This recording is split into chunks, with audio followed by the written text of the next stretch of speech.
I ended up, let me put this down. That's probably a good spot. Actually, you know what? Why don't I just wear it like you're supposed to? Okay, cool. All right.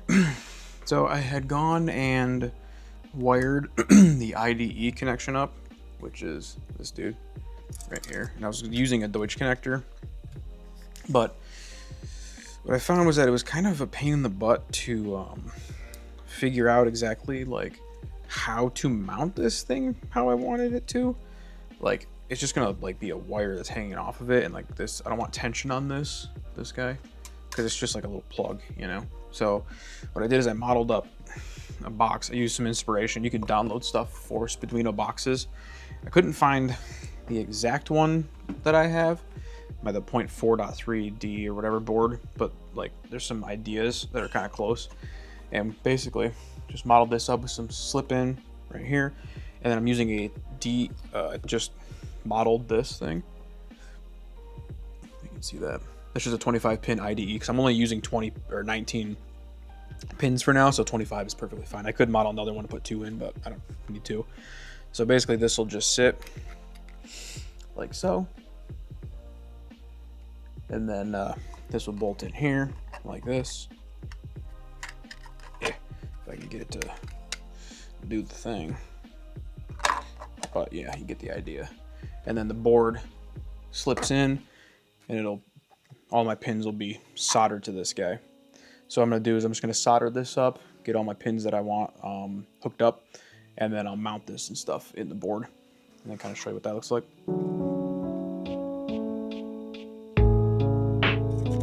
These kits are really nice, just having a box of M3s and M4s for like all this tiny stuff.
Solder all those on, make it nice and easy. And these are all low amp inputs and outputs, so you don't have to worry about this. Is all just signal stuff, very low amp, 5-volt signal. So all that would be fine.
this out. Gosh dang. Now it worked, it worked. But, you know, how it goes. At least it didn't heat shrink at all, so I can still save all these changes.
Okay, so now that I have everything soldered in, see, it's all good. I have my IDE connector. What I'm gonna do is go through and just test what every single wire is, and then mark down what's what, because these aren't labeled, and this isn't labeled, so I don't know what is what.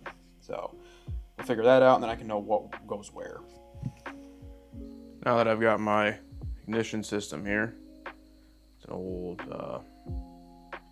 early 2000s Chevy S10 ignition, 4-pin ignition system. Basically 12 volt ground, ECU signal, and coil negative for running through a distributor. So what you're gonna need is to make sure you have something to heat sink it, because this gets really fucking hot. And I found that out by burning the shit out of my hand when I was testing a different style. The HEI system won't work for the SPEEDUINO as far as I can understand it, which is like the kind that goes in the distributor cap. But we're gonna put some heat paste on this.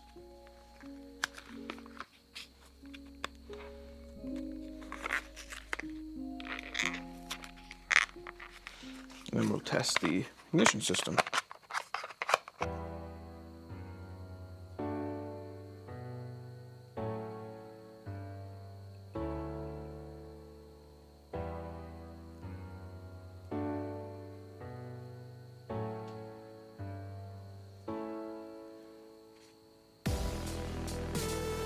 The thermal paste is just how to transfer heat.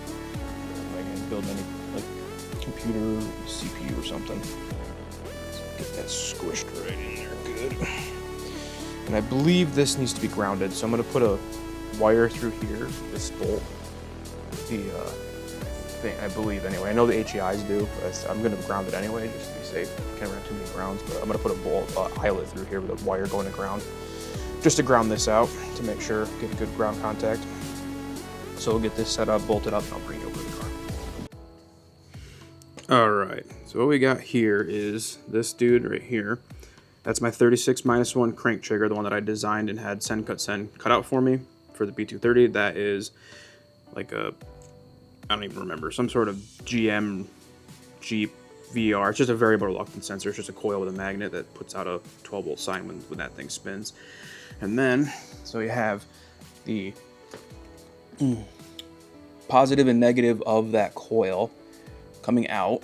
So you have VR positive one and VR negative one. So that's just your main crank signal that goes to the SPEEDUINO, which is my little SATA thingy.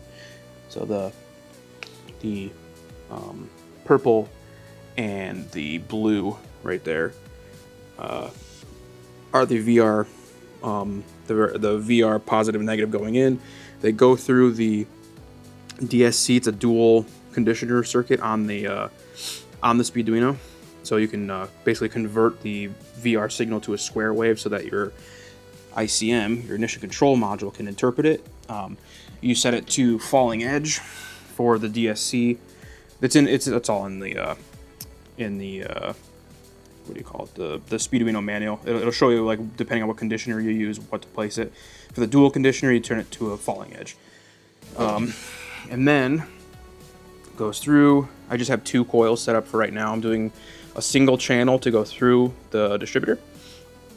And what's cool about the Volvo distributors, these guys, is that they don't have any mechanical or vacuum advance. It's just a cam wheel. There's just a wheel that spins at cam speed and delivers spark. So it makes it super, super, super nice for doing this type of work, where I can control the timing with the SPEEDUINO and not have to worry about any mechanical advance whatsoever. No, so like, it's pretty cool. So you get your coil, should be going fed through there. I only have 2 spark plugs set up right now, so I'll just show you quick, and then I'll show you the SPEEDUINO software setup. Turn the light off so you can hopefully see a little bit better.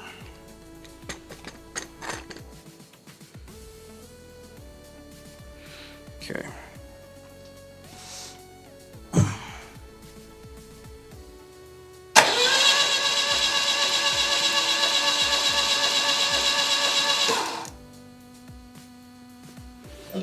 And there you go. You can see how those 2 guys are sparking opposite of each other. So now I'll show you how the setup works in SPEEDUINO.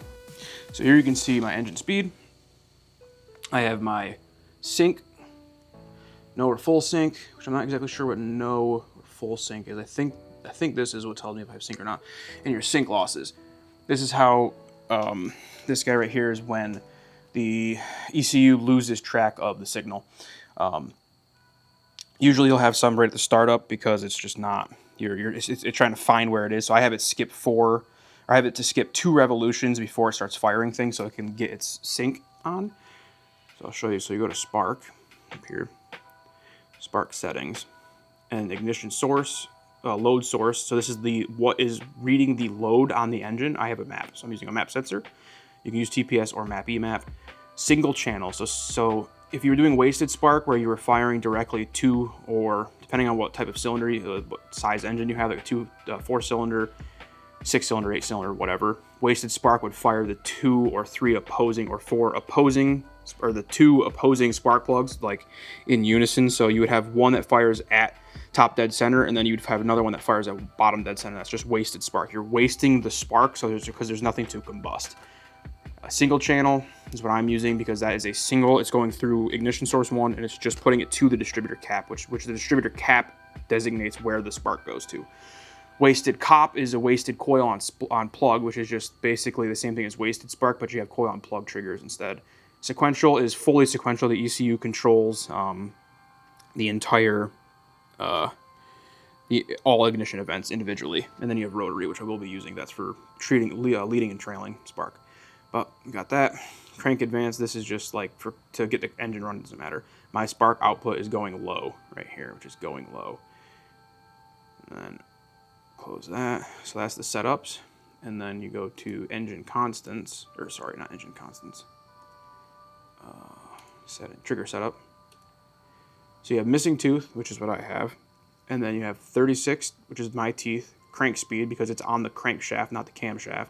So it spins at full speed, and 1 missing tooth, and then the trigger angle, which mine is set up to 175 degrees. Roughly, I'll lock timing and get this actually figured out once the engine's running, but this is very close right now. And then trigger edge, falling, and then secondary tooth is for your cam. This is if you want sequential timing. I don't need it for this right now. Maybe I'll fab something up just because I can, and just see what I can do with it, but I don't need sequential timing for this. It doesn't matter.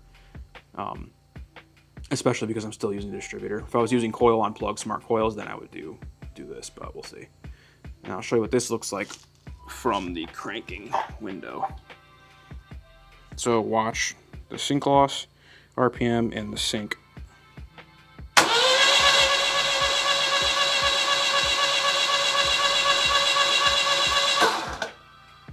There you go. Pretty cool. Took me a little bit. The HEI modules you can't use, as far as I can tell, because of the way that they need to see signal. But the ICMs, like the ones that I have, work pretty good.